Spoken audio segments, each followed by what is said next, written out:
কলকাতা। স্থানীয় সংবাদ পড়ছি সুদীপ পরশু। প্রথমে বিশেষ খবর। কাজে ফাঁকি বরদাস্ত করা হবে না বলে কড়া বার্তা দিয়েছেন মুখ্যমন্ত্রী। বুথ স্তরে জনসংযোগ কর্মসূচির জন্য 20 জানুয়ারি থেকে 12 ফেব্রুয়ারি পর্যন্ত প্রয়োজনে সরকারি আধিকারিকদের ছুটি বাতিল হচ্ছে। নতুন ফ্ল্যাট কেনার ক্ষেত্রে রাজ্য সরকার কার্পেট এরিয়ার উপর রেজিস্ট্রেশন ফি ও স্ট্যাম্প ডিউটি নেবে। সন্দেশখালীতে ইডি আধিকারিকদের ওপর হামলার ঘটনায় কলকাতা হাইকোর্ট বিশেষ তদন্তকারী দল সিট গঠনের নির্দেশ দিয়েছে। শিক্ষক নিয়োগ দুর্নীতির তদন্তে মিডলম্যান প্রসন্ন রায়ের 6টি ঠিকানায় চলছে ইডির তল্লাশি।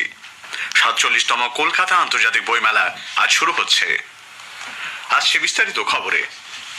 কাজে ফাঁকি বরদাস্ত করা হবে না বলে নবান্ন থেকে জেলা প্রশাসনের সঙ্গে বৈঠকে গতকাল কড়া বার্তা দিয়েছেন মুখ্যমন্ত্রী মমতা ব্যানার্জি।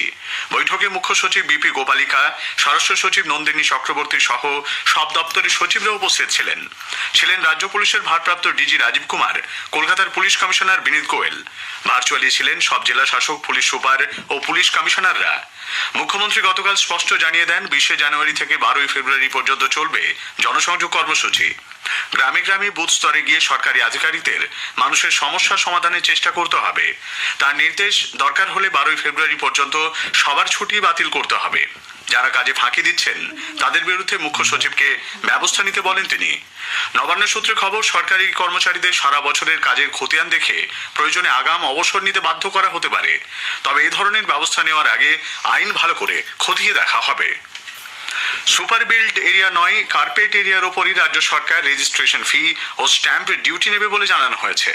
নতুন ফ্ল্যাট কেনার ক্ষেত্রে ক্রেতারা গতকাল থেকে এই সুবিধা পাচ্ছেন। তবে মেকানিক্যাল গ্যারেজ থাকলে রেজিস্ট্রি ফি এর সঙ্গে দিতে হবে স্ট্যাম্প ডিউটিও। রেজিস্ট্রেশন বিভাগের এক আধিকারিক জানিয়েছেন, লিফটের ক্ষেত্রে পুরনো নিয়ম বলবৎ থাকছে। অর্থাৎ লিফট থাকলে প্রতি বর্গফুটের জন্য রাজ্য সরকারকে দিতে হবে 100 টাকা করে। নতুন সিদ্ধান্তে সরকারের আয় কিছুটা কমলেও ফ্ল্যাট ক্রেতারা উপকৃত হবেন বলে জানানো হয়েছে। রিয়েল এস্টেট বিষয়ক মহাসংঘ ক্রেডায়ের পশ্চিমবঙ্গ শাখা সভাপতি সুশীল মোহতা জানিয়েছেন, নতুন সিদ্ধান্তে তাঁরা খুশি। সন্দেশখালীতে ইডি আধিকারিকদের উপর হামলার ঘটনায় কলকাতা হাইকোর্ট বিশেষ তদন্তকারী দল বা সিট গঠনের নির্দেশ দিয়েছে। সিবিআই ও রাজ্য পুলিশের এসপি পদমর্যাদার একজন করে আধিকারিক এই নেতৃত্ব দেবেন। তবে নেজার থানার কোনো পুলিশ আধিকারিক বা কর্মীকে সিটে রাখা যাবে না বলে স্পষ্ট জানিয়েছেন বিচারপতি জয় সেনগুপ্ত। আদালতের নজরদারিতে তদন্তের কাজ চলবে। সিটের হাতে পুলিশকে যাবতীয় নথি তুলে দিতে বলেছেন বিচারপতি। 12 ফেব্রুয়ারি তদন্তের অগ্রগতির রিপোর্ট দেবে সিট। ওই দিনই মামলার পরবর্তী শুনানি। পুলিশের তরফে বিশেষ তদন্তকারী দলে এসপি জসপ্রীত সিং থাকবেন বলে রাজ্য সরকার জানিয়েছে।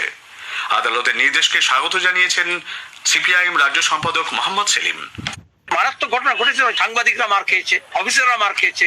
উল্টে যে অফিসাররা মার খেয়ে তাদের নামে কেস হয়েছে, যেরকম মিথ্যা মামলা আমাদের বিরুদ্ধে হয়, সেখানে আদালত এটাকে স্বীকার করেছে যে অন্যায়টা হয়েছে এবং রাজ্য পুলিশের প্রতি অনাস্থা জানিয়েছে, পুলিশ মন্ত্রীর প্রতি অনাস্থা জানিয়েছে, রাজ্য সরকার কিভাবে চলছে তার দিকে দিক নির্দেশ করেছে। এই জন্যই তো এসআইটি করা হয়েছে। আশা করি এই এসআইটি কিছু তথ্যনিষ্ঠ ভূমিকা পালন করবে। এদিকে হাইকোর্টের নির্দেশ মতো সন্দেশখালী তৃণমূল কংগ্রেস নেতা শেখ শাহজাহানের আকুঞ্জি পাড়ার বাড়িতে 3টি সিসি ক্যামেরা বসানো হয়েছে। সরবেরিয়া বাজারে তার মার্কেটেও বসানো হয়েছে 4টি সিসি ক্যামেরা। এসআইটি গঠনের নির্দেশ প্রসঙ্গে তৃণমূলের মুখপাত্র সাংসদ শান্তনু সেন বলেন, আমাদের পুলিশ যখন কেসটা সহযোগিতা করতে চাইছে, তদন্তের অগ্রগতি বাড়াতে চাইছে, তখন ইডি অফিসাররা তাদেরকে অসহযোগিতা করছে, তাদের মেলের উত্তর দিচ্ছে না, তারা দেখা করছে না। আমাদের ডিএসপি র্যাঙ্কের অফিসাররা গেলে তাদের সাথে কথা বলছেন। পুলিশ স্বতন্ত্রভাবে তদন্ত করে ইতিমধ্যে 7 জন অ্যারেস্ট করেছিল। যে সিবিআইয়ের কনভিকশন রেট এত পোর এবং যে সিবিআই বিজেপির নেতাদের কেশাগ্র স্পর্শ করে না, তাদের বিরুদ্ধে এফআইআর নাম থাকা সত্ত্বেও সেই সিবিআইয়ের কনভিকশন সততা কিছু নিয়ে বড় প্রশ্ন ইতিমধ্যে দাঁড়াবে।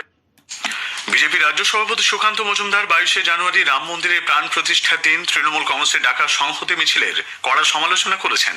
তার মতে এর মাধ্যমে সাম্প্রদায়িক উস্কানির চেষ্টা করা হচ্ছে। 22 জানুয়ারি আপনারা জানেন রাম মন্দিরের উদ্বোধন হচ্ছে। হিন্দু সমাজ স্বতঃস্ফূর্তভাবে প্রত্যেক মন্দিরে মন্দিরে সেদিন পুজো করবে, ভগবান রামের আরাধনা করবে এবং যে দেবতার মন্দির তার আরাধনা করবে। সেই সময় এই রাজনৈতিক মিছিল এবং এই মিছিল আমরা যেটা আন্দাজ করছি যে এই মিছিলে সর্বধর্মের নাম হবে, আসলে বাবরের লোকেদেরকে নিয়ে দাপাদাপি করা হবে। বাবর সমর্থকদেরকে নিয়ে মুখ্যমন্ত্রী সেদিন দাঙ্গা করানোর প্ল্যান করছে। এই দাঙ্গা করানোর প্ল্যান মহামান্য আদালতের উচিত ভেস্তে দেওয়া, কারণ এর মাধ্যমে সাম্প্রদায়িক বন্দ্যোপাধ্যায় উস্কানি দেওয়ার চেষ্টা করা হচ্ছে মমতা বন্দ্যোপাধ্যায়ের তরফ থেকে। ভারতীয় জনতা পার্টি এবং হিন্দু সমাজ একত্রিত হয়ে এর প্রতিঘাত দেবে। রাম মন্দিরের উদ্বোধনের দিন 22শে জানুয়ারি তৃণমূল কংগ্রেসের প্রধান মুখ্যমন্ত্রী মমতা ব্যানার্জি সংহতি মিছিল পিছিয়ে দেওয়ার আবেদন জানিয়ে রাজ্যের বিরোধী দলনেতা শুভেন্দু অধিকারী কলকাতা হাইকোর্টের দ্বারস্থ হয়েছেন। কেন্দ্রীয় বাহিনী মোতায়েনেরও দাবি জানিয়েছেন তিনি। কলকাতার কালীঘাটে 22 তারিখ শর্ত সাপেক্ষে রাম পুজো করার অনুমতি পেয়েছে বিজেপি। কলকাতা হাইকোর্টের বিচারপতি জয় সেনগুপ্ত গতকাল এই মর্মে নির্দেশ দেন। 66 পল্লী এলাকায় ওই পুজো করার জন্য পুলিশের অনুমতি না মেলায় বিজেপির প্রচার শাখার প্রধান তুষারকান্তি ঘোষ কলকাতা হাইকোর্টের দ্বারস্থ হন। আদালত পুজোর অনুমতি দিলেও বেশ কয়েকটি শর্ত দিয়েছে। রাস্তা আটকে পুজোর বদলে ওই দিন কালীঘাটের দেশপ্রাণ শ্বাসমূল পার্কে সন্ধ্যে 6টা পর্যন্ত পুজো করা যাবে বলে আদালত নির্দেশ দিয়েছে। অযোধ্যায় রাম মন্দিরের উদ্বোধন উপলক্ষে উত্তর 24 পরগনার বনগাঁর পেট্রাপোল সীমান্তে 0 পয়েন্টে বাংলাদেশের হিন্দু ধর্মাবলম্বীদের হাতে তুলে দেওয়া হলো শ্রী রামচন্দ্রের পূজিত অক্ষত চাল, অযোধ্যার রাম মন্দিরের ছবি সহ প্রচারপত্র। বিজেপি নেতা অভিনেতা রুদ্রনীল ঘোষ গতকাল বারাসাত পুরসভার পুরপ্রধান অশ্বিনী মুখোপাধ্যায়ের হাতে রাম মন্দির উদ্বোধনের আমন্ত্রণপত্র তুলে দেন। রাম মন্দিরকে রাজনৈতিক স্বার্থে ব্যবহার করা হচ্ছে বলে সিপিআইএম দাবি করেছে। রাজ্যের প্রাক্তন মুখ্যমন্ত্রী জ্যোতি বসুর ৫০ প্রয়াণ দিবসে নিউটাউনে আয়োজিত এক অনুষ্ঠানে যোগ দিয়ে দলের সাধারণ সম্পাদক সীতারাম ইয়েচুরি বলেন, আগামী লোকসভা নির্বাচনে ধর্মকে ব্যবহার করার চেষ্টা হচ্ছে। তিনি প্রতিযোগিতামূলক সাম্প্রদায়িকতার ব্যাপারে সকলকে সতর্ক থাকতে বলেন। Jyoti Basu centre for social studies and রিসার্চের উদ্যোগে আলোচনা সভায় অংশ নেন প্রবীণ সিপিআইএম নেতা বামফ্রন্ট চেয়ারম্যান বিমান বসু, দলের রাজ্য সম্পাদক মোহাম্মদ সেলিম, কেন্দ্রীয় কমিটির সদস্য রবীন দেব প্রমুখ। বিহারের মুখ্যমন্ত্রী নীতিশ কুমার ও উপমুখ্যমন্ত্রী তেজস্বী যাদব শুভেচ্ছা বার্তা পাঠিয়েছেন। এদিকে প্রধানমন্ত্রীর সফর থাকায় কেরলের মুখ্যমন্ত্রী পিনারায় বিজয়ন অনুষ্ঠানে অনুপস্থিত ছিলেন। স্থানীয় সংবাদ শুনছেন আকাশবাণী কলকাতা কেন্দ্র থেকে। শিক্ষক নিয়োগ দুর্নীতি তদন্তে এনফোর্সমেন্ট নির্দেশালয় ইডির আধিকারিকরা আজ সকাল থেকে মিডলম্যান প্রসন্ন রায়ের অফিস সহ মোট 6টি জায়গায় তল্লাশি চালাচ্ছেন। নিউটাউনের একটি আবাসনে প্রসন্ন 2টি ফ্ল্যাটেও তল্লাশি করতে গেছেন আধিকারিকরা। মুকুন্দপুরেও একটি ফ্ল্যাটে গেছে ইডি। কয়লার অবৈধ কারবারের তদন্তে ঝাড়খণ্ড থেকে ইডির একটি দল গতকাল পুরুলিয়ার রঘুনাথপুর 2 নম্বর ব্লকের দান্দুয়া গ্রামের কাছে কয়লা ভাটায় অভিযান চালায়। একাধিক কর্মচারীর খোঁজ করেন তদন্তকারীরা। সন্ধান না পেয়ে দান্দুয়া এবং চেলিয়ামা গ্রামে তাদের বাড়িতেও হানা দেয় ইডি। ঝাড়খণ্ডের নম্বর প্লেট লাগানো 8টি গাড়িতে ইডি আধিকারিকরা একাধিক কয়লা ভাটায় তল্লাশি চালান। পুরুলিয়া ঝালদা পুরসভা নিয়ে জট এখনো অব্যাহত। তৃণমূল কংগ্রেসের পুরপ্রধানের বিরুদ্ধে অনাস্থা প্রস্তাবের উপর ভোটাভুটিতে দলের কাউন্সিলররাই যোগ দিলেন। 7-0 ভোটে পাশ হলো প্রস্তাব। 12 আসনের এই পুরসভায় শাসক দলের নব্য এবং পুরনো কাউন্সিলরদের মধ্যে বিরোধের জেরে চেয়ারপারসন শীলা চট্টোপাধ্যায়ের বিরুদ্ধে অনাস্থা প্রস্তাব পেশ করেন পুরনো কাউন্সিলররা। 47তম কলকাতা আন্তর্জাতিক বইমেলা আজ শুরু হচ্ছে।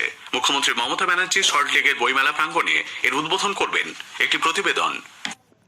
ভারতে ব্রিটিশ কাউন্সিলের 75 বছর পূর্তিতে কলকাতা বইমেলার এবারের থিম কান্ট্রি যুক্তরাষ্ট্র।